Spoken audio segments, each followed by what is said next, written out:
not getting permanent faculties. Okay. So that is the anxiety that we are facing each and every day. Okay, I'll come to certain issues one by one. Let's just politically decode it with Brijesh. Brijesh, suddenly Revanth Reddy gets active, then Jayant gets active. What does it tell us?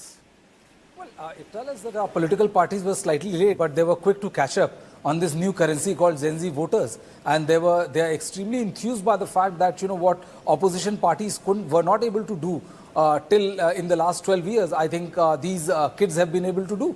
And that is the reason why everyone is all of a sudden has been alerted to the new political phenomena, I would say, which is called the Gen Z and the Gen Z voters. The question, the point which was raised by Revanth or, Jayant, the fact of the matter is that, by barring students or barring, youth at the age of 21, to contest from any kind of election is in itself quite duplicitous. When you can allow an individual, allow a young man at 18 to cast his vote, when you can ask, to elect a leader, why can't he be the leader himself? At the age of 21, you can be an IAS, IPS, and they are extremely important, positions as far as bureaucratic positions, as far as, making sure that the government's policies are implemented on the ground. So I honestly, I do feel that, if you can lower down the age limit from 25 to 21 to get these youngsters elected to either Lok Sabha or even in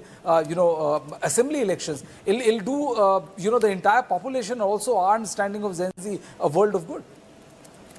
Absolutely. Absolutely. So, Ishita, coming back to the other issue. Now, there are a lot of, I would say, the pellet gun issue, the AK-47 issue, the FIR issue, but I really don't want to, focus on them first. What I really want to ask is, do you think that this entire Gen Z movement, Gen Z protest, Cockroach Jantar Party, is it limited to one single issue of education, or do you think it can bloom into something different?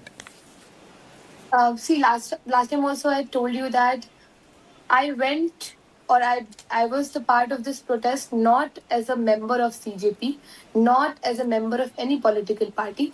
I think Sharanya said it very rightly. It's an issue of every youth and every future which is being shaped by this country and which is being shaped by the government. So we are talking about